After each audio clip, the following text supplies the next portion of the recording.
Chapter 37. Once More. The next night, Diamond was seated by his open window with his head on his hand, rather tired, but so eagerly waiting for the promised visit that he was afraid he could not sleep. But he started suddenly and found that he had been already asleep. He rose and, looking out of the window, saw something white against his beech tree. It was North Wind. She was holding by one hand to a top branch. Her hair and her garments went floating away behind her over the tree, whose top was swaying about while the others were still. "Are you ready, Diamond?" she asked. "Yes," answered Diamond, "quite ready." In a moment she was at the window, and her arms came in and took him. She sailed away so swiftly that he could at first mark nothing but the speed with which the clouds above and the dim earth below went rushing past. But soon he began to see that the sky was very lovely, with mottled clouds all about the moon, on which she threw faint colours like those of mother of pearl or an opal. The night was warm, and in the lady's arms he did not feel the wind, which down below was making waves in the ripe corn and ripples on the rivers and lakes. At length they descended on the side of an open, earthy hill, just where, from beneath a stone, a spring came bubbling out. "I am going to take you along this little brook," said North Wind. "I am not wanted for anything else tonight, so I can give you a treat." She stooped over the stream and, holding Diamond down close to the surface of it, glided along level with its flow as it ran down the hill. And the song of the brook came up into Diamond's ears and grew and changed with every turn. It seemed to Diamond to be singing the story of its life to him. And so it was. It began with a musical tinkle, which changed to a babble, and then to a gentle rushing. Sometimes its song would almost cease and then break out again. Tinkle, babble, and rush, all at once. At the bottom of the hill they came to a small river into which the brook flowed with a muffled but merry sound. Along the surface of the river, darkly clear below them in the moonlight, they floated. Now, where it widened out into a little lake, they would hover for a moment over a bed of water lilies and watch them swing about, folded in sleep, as the water on which they leaned swayed in the presence of North Wind. And now they would watch the fishes asleep among their roots below. Sometimes she would hold Diamond over a deep hollow curving into the bank, that he might look far into the cool stillness. Sometimes she would leave the river and sweep across a clover field. The bees were all at home, and the clover was asleep. Then she would return and follow the river. It grew wider and wider as it went. Now the armies of wheat and of oats would hang over its rush from the opposite banks. Now the willows would dip low branches in its still waters, and now it would lead them through stately trees and grassy banks into a lovely garden, where the roses and lilies were asleep, the tender flowers quite folded up, and only a few wide awake and sending out their life in sweet odours. Wider and wider grew the stream, until they came upon boats lying along its banks, which rocked a little in the flutter of North Wind's garments. Then came houses on the banks, each standing in a lovely lawn, with grand trees, and in parts the river was so high that some of the grass and the roots of some of the trees were under water, and Diamond, as they glided through between the stems, could see the grass at the bottom of the water. Then they would leave the river and float about and over the houses, one after another, beautiful, rich houses, which, like fine trees, had taken centuries to grow. There was scarcely a light to be seen, and not a movement to be heard. All the people in them lay fast asleep. "What a lot of dreams they must be dreaming," said Diamond. "Yes," returned North Wind. "They can't surely be all lies, can they?" "I should think it depends a little on who dreams them," suggested Diamond. "Yes," said North Wind.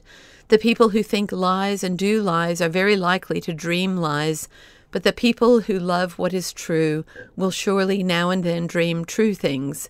But then something depends on whether the dreams are homegrown or whether the seed of them is blown over somebody else's garden wall.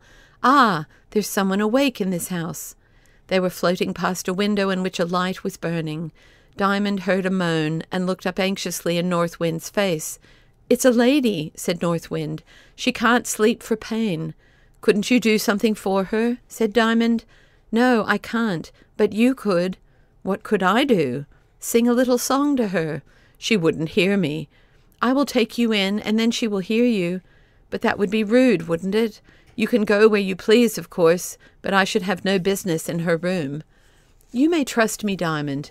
I shall take as good care of the lady as of you. The window is open. Come." By a shaded lamp, a lady was seated in a white wrapper, trying to read, but moaning every minute. North Wind floated behind her chair, set Diamond down, and told him to sing something. He was a little frightened, but he thought a while, and then sang, "The sun is gone down, and the moon's in the sky, but the sun will come up, and the moon be laid by. The flower is asleep, but it is not dead. When the morning shines, it will lift its head. When winter comes, it will die. No, no, it will only hide from the frost and the snow. Sure is the summer, sure is the sun. The night and the winter are shadows that run." The lady never lifted her eyes from her book or her head from her hand. As soon as Diamond had finished, North Wind lifted him and carried him away. "Didn't the lady hear me?" asked Diamond when they were once more floating down with the river. "Oh, yes, she heard you," answered North Wind. "Was she frightened then?" "Oh, no." "Why didn't she look to see who it was?" "She didn't know you were there." "How could she hear me then?" "She didn't hear you with her ears." "What did she hear me with?" "With her heart." "Where did she think the words came from?" "She thought they came out of the book she was reading. She will search all through it tomorrow to find them, and won't be able to understand it at all." "Oh, what fun!" said Diamond. "What will she do?" "I can tell you what she won't do. She'll never forget the meaning of them, and she'll never be able to remember the words of them." "If she sees them in Mr. Raymond's book, it will puzzle her, won't it?" "Yes, that it will. She will never be able to understand it." "Until she gets to the back of the North Wind," suggested Diamond. "Until she gets to the back of the North Wind," assented the lady. "Oh," cried Diamond, "I know now where we are.